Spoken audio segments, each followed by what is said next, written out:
ಓದುತ್ತಿರುವ ವಿದ್ಯಾರ್ಥಿಗಳು, ನನ್ನ ಹೆಸರು ಅಕ್ಕಯ್ಯ. ನನ್ನ ಹೆಸರು ಶ್ರೀಜಯ ಶಾಸ್ತ್ರಿ. ಈಗ ನಾವು ಶ್ರೀಮದ್ ಭಗವದ್ಗೀತೆಯ 11ನೇ ಅಧ್ಯಾಯವಾದ ವಿಶ್ವರೂಪ ಸಂದರ್ಶನ ಯೋಗದ ಅರ್ಜುನ ಮತ್ತು ಕೃಷ್ಣನ ನಡುವೆ ನಡೆಯುವ ಸಂಭಾಷಣೆಯನ್ನು ಅಭಿನಯಿಸುತ್ತಿದ್ದೇವೆ.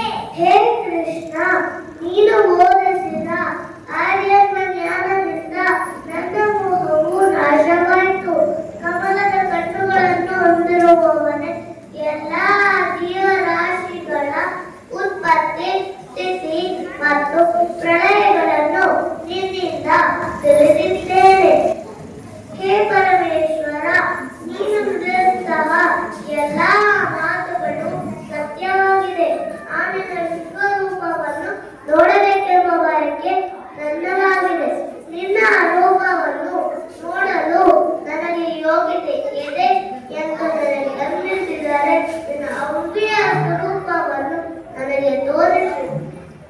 ಹೇ ಪಾರ್ಥ, ನಾನಾ ವಿಧಗಳಿಂದ, ನಾನಾ ವರ್ಣಗಳಿಂದ ಮತ್ತು ನನ್ನ ಆಕೃತಿಗಳಿಂದ ಕೂಡಿರುವ ದಿವ್ಯವಾದ ನಾನಾರೂಪವನ್ನು ನೋಡು. ಇಲ್ಲಿ ಕಾಣುವ ಆದಿತ್ಯರನ್ನು, ವಸುಗಳನ್ನು, ವಿಷ್ಣುವನ್ನು, ಅಶ್ವಿನಿ ದೇವತೆಗಳನ್ನು, ಮರುತನನ್ನು, ವಿಷ್ಣುವನ್ನು ಕಾಣುವುದಲ್ಲ. ಆಶ್ಚರ್ಯಕರವಾದ ಹಾಗೂ ನೋಡದ ಅದ್ಭುತವಾದ ರೂಪವನ್ನು ನೋಡು. ಹೇ ಅರ್ಜುನ, ಚರಾಚರವಾದ ಯಾವ ಇಡೀ ಜಗತ್ತನ್ನು ನೋಡಬೇಕೆಂದು ಕೇಳಿಕೊಂಡಿದ್ದೀಯೋ ಅವೆಲ್ಲವನ್ನು ಈಗ ನನ್ನ ನೇರಕ್ಕೆ ನೋಡು. ಅರ್ಜುನ, ನೀನು ನಿನ್ನ ಸಾಧಾರಣ ಕಣ್ಣುಗಳಿಂದ ನನ್ನನ್ನು ನೋಡಲೇರಿ. ದಿವ್ಯವಾದ ಕಣ್ಣುಗಳನ್ನು ಕೊಡುತ್ತೇನೆ.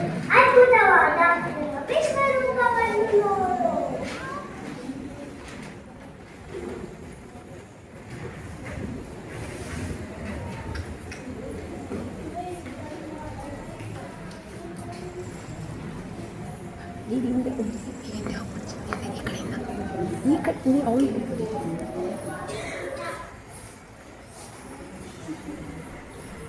ಹೇ ದೇವ, ನಿನ್ನ ಶರೀರದಲ್ಲಿ ಸಕಲ ಜೀವರಾಶಿಗಳನ್ನು, ಬ್ರಹ್ಮದೇವನನ್ನು, ಋಷಿಗಳನ್ನು ನೋಡುತ್ತಿದ್ದೇನೆ.